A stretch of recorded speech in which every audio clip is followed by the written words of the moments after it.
Chapter 4. The Whispering Market.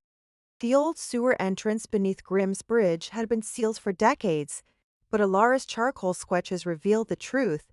The iron grating was an illusion, maintained by symbols carved into the surrounding stonework. She pressed her hand against the cold metal, and it dissolved like morning mist, revealing a narrow tunnel that descended into darkness. The directions had cost her 3 days of careful inquiry in the city's seediest taverns, and a handful of sketches traded to information brokers who dealt in whispered secrets. Find the bridge where gaslight fears to tread, one had told her, eyes gleaming with unnatural knowledge. Follow the old veins beneath the city, where steam still flows and forgotten things gather to trade. Now, 3 nights after her encounter with the Order, Alara descended into Aethelberg's buried heart. Her small oil lamp cast wavering shadows on tunnel walls that showed signs of recent use, footprints in the mud, symbols scratched into brick that seemed to writhe in the flickering light. The tunnels were a maze, branching and converging in patterns that defied the city's surface geography. But her sketches guided her true, showing pathways limned with silver light that led deeper into the earth. The air grew warmer as she descended, carrying scents of sulfur and strange spices, underlaid with something that made her think of moonlight and wild honey. She heard the whispering market before she saw it. A suzerainess of voices speaking in languages that hurt her throat to hear, punctuated by sounds like breaking crystal and distant thunder.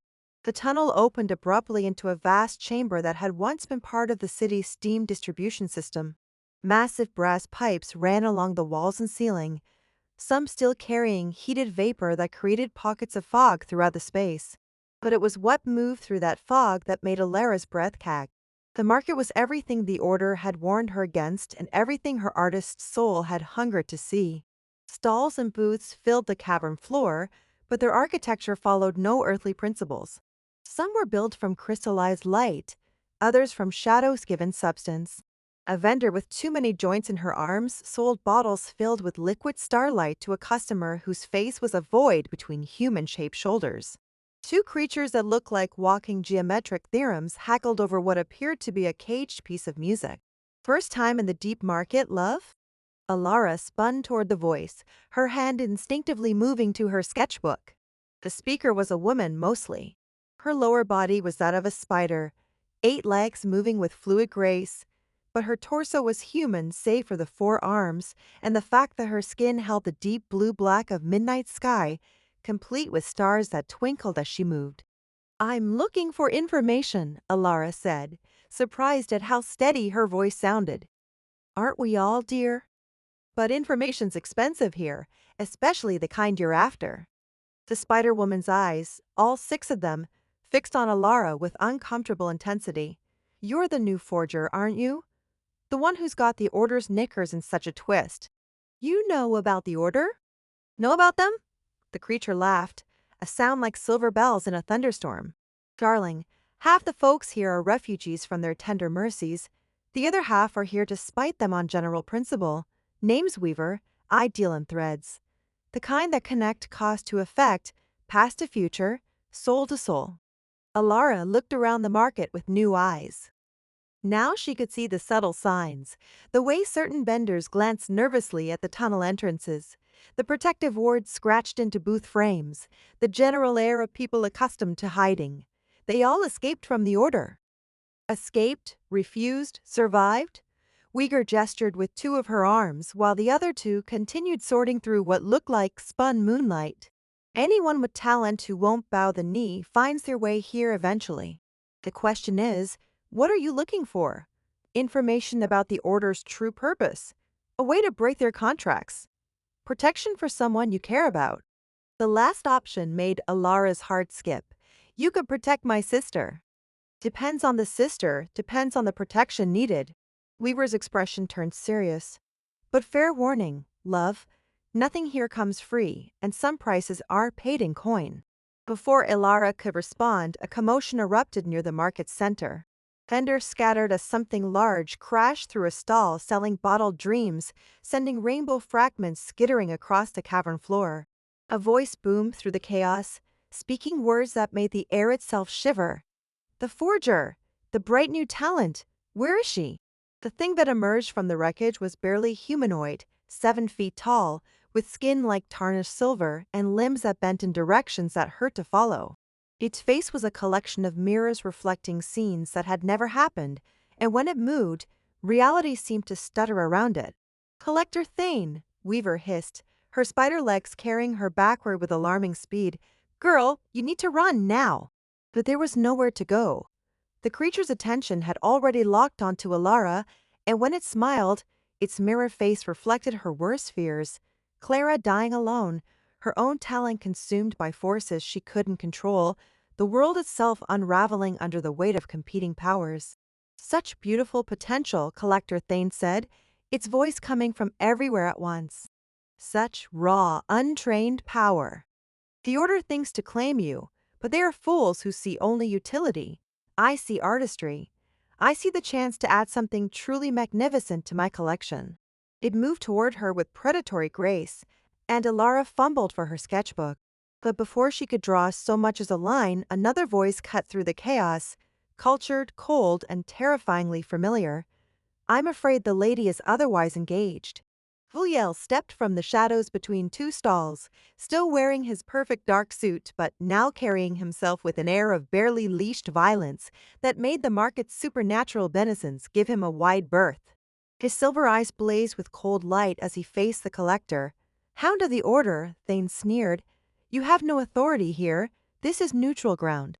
Neutral ground protects those who respect its neutrality, Kale replied. You're attempting to claim a person under Order protection. That rather violates the spirit of the arrangement, don't you think? She refused the Order's generous offer, Thane said, but something in its tone suggested uncertainty.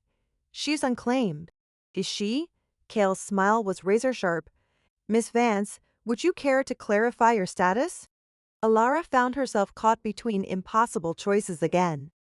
The collector radiated hunger and alien intelligence that made her skin crawl, but Kale represented a different kind of trap, one that would use her power to ends she didn't understand and threaten Clara to ensure compliance. I'm here seeking alternatives to the orders. In generous terms, she said carefully. Kale's expression didn't change, but the temperature around him dropped several degrees. How unfortunate.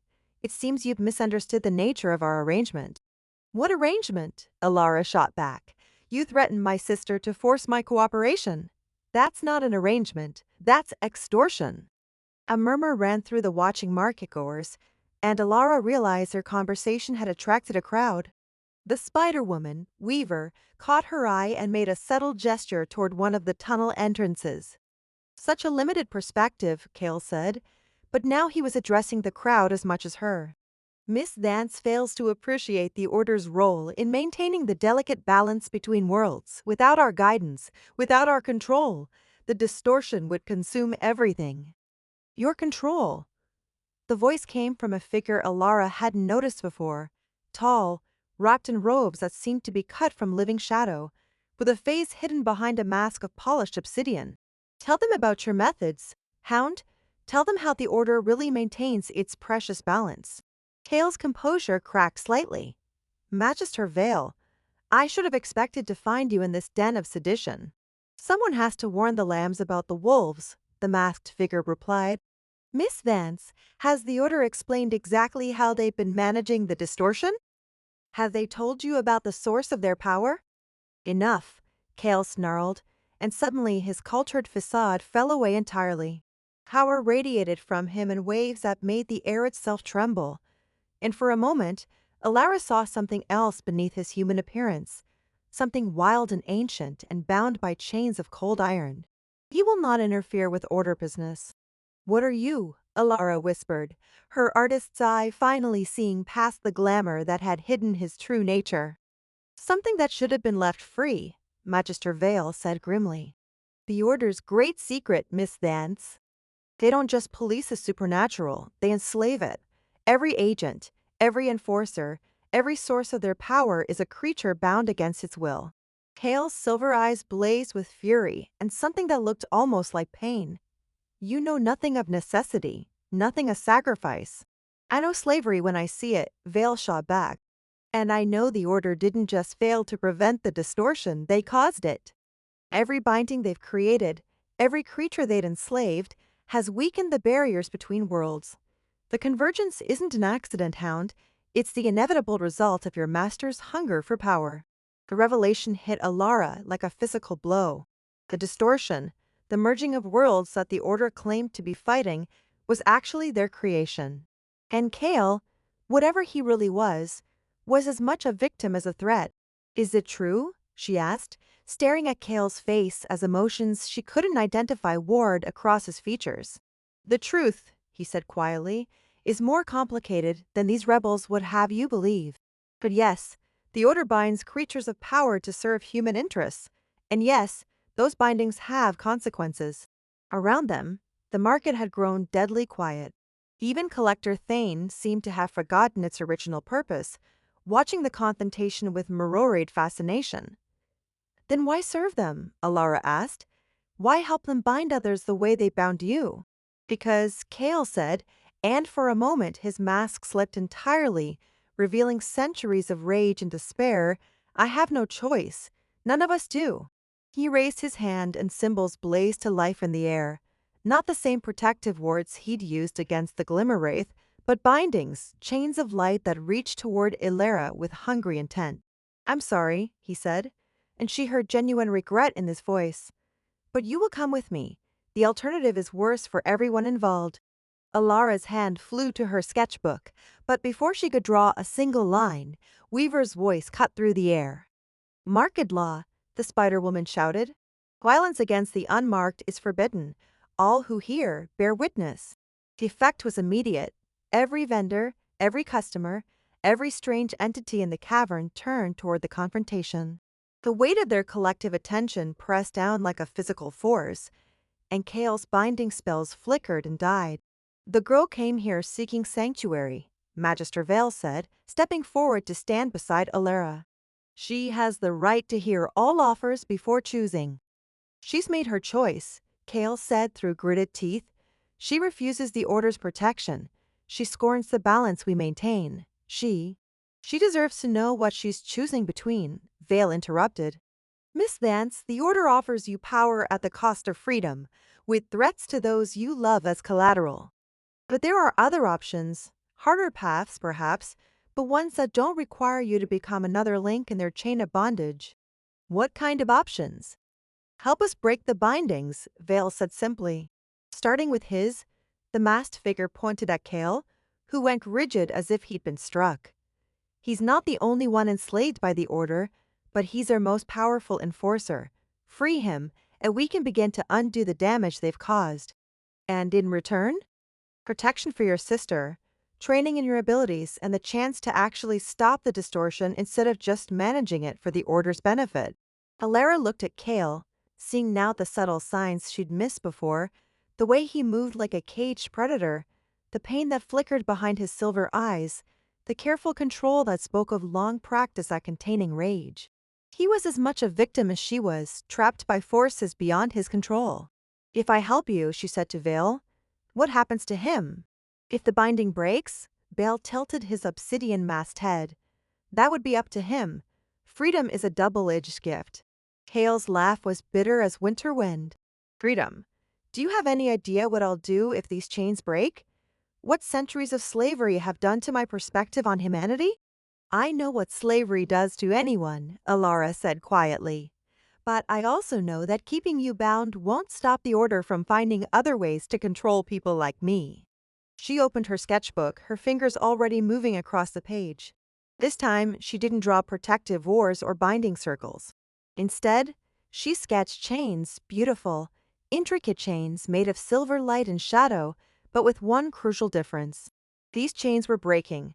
The moment her pencil completed the final line, the market erupted in chaos.